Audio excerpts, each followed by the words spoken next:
Asanteni. While I would have naturally, I would have preferred such a facility to be built in Mombasa, I fully recognize that Tanga is just less than 200 kilometers away, and in fact is part of the same economic space. Listen, wacha niwaeleze kidogo.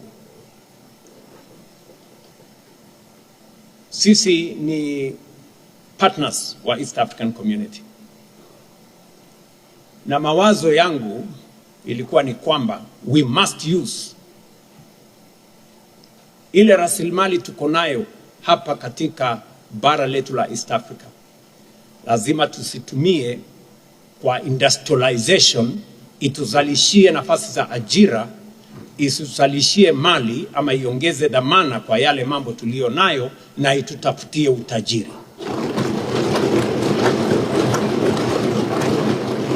Tayari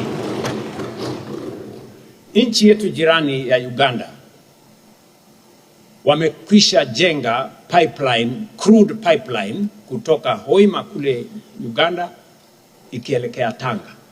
Itakuwa tayari kwa miezi chache zijazo.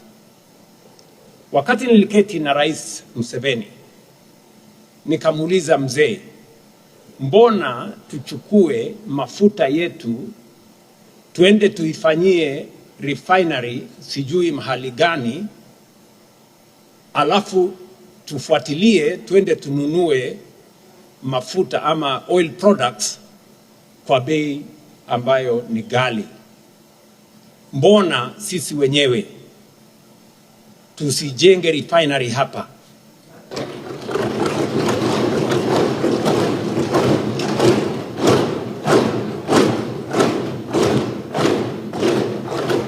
Na Rais Museveni akanieleza kama nyinyi mko tayari, kwa sababu kama Uganda peke yetu ile refinery kuijenga itakuwa gharama ya juu na hatuna uwezo wa kujenga peke yetu. Kama Kenya na Tanzania wako tayari, tuungane, tunaweza kujenga ile refinery hapa kwetu.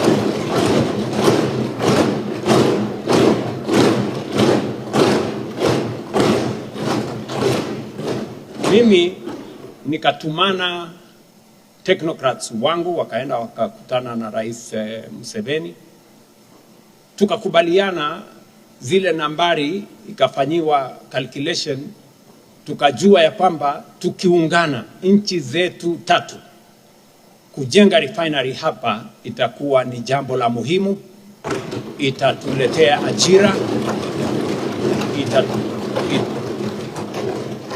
sijui kama tunaelewana ba. Ndio sababu hiyo nikapendekeza ya kwamba tuwe na kongamano. Tukawa na kongamano hile kule Nairobi, tukawaita wale matajiri wetu wa bara letu la Afrika, kina Dangote na wengine ambao wameshajenga refinery wakati mmoja, na tukakubaliana ya kwamba nafasi tulio nayo is not to continue exporting raw materials from our continent and importing finished goods from elsewhere.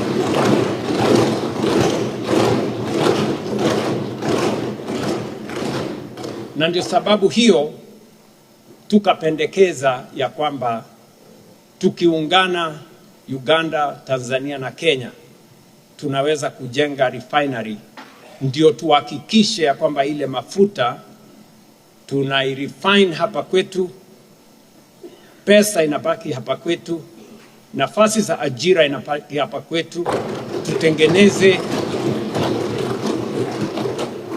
tutengeneze bidhaa zingine ya fertilizer ama mbolea hapa kwetu, plastic industry iwe hapa kwetu, petrochemical industry iwe hapa kwetu, badala ya kuzitafuta kutoka nchi zingine, badala ya sisi kwenda kung'ang'ana kule sijui Strait of Hormuz kulete mafuta kutoka sijui wapi.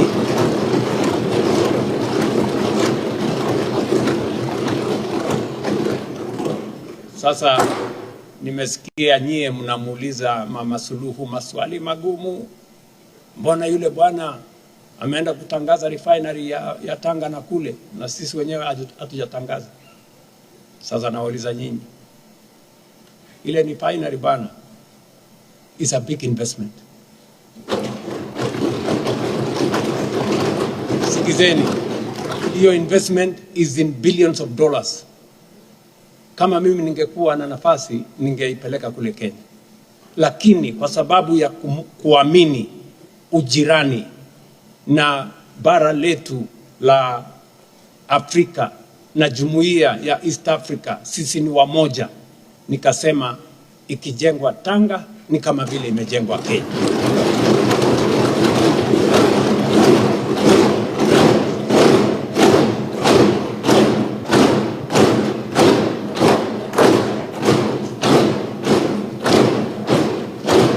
And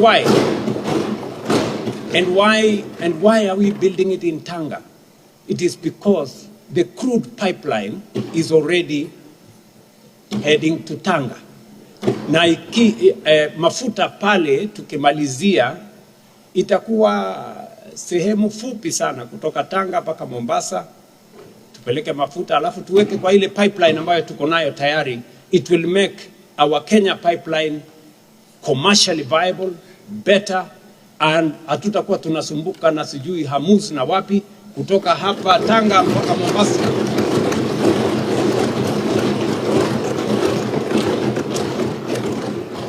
Sikizeni bana, kawaida kupata mwegezaji ambaye analeta mabilioni lazima uwapigie magoti, uwaambie maneno mazuri, wapatie sijui incentives, sijui wapatie nini. Mimi nawasaidia kuleta investment Tanga.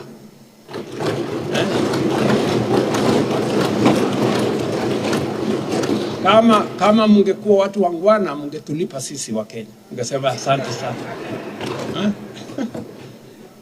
Kwa hivyo let us work as East Africans. What is good for Tanzania is good for Kenya, and what is good for Kenya is good for Tanzania. Tafadhali na wasihi, nikiwa rais wa pili, kwa mapenzi ya Mungu na kwa heshima yenu, kutubia bunge hili la watu, the great people of Tanzania, I want to ask you, sisi ni wamoja bana.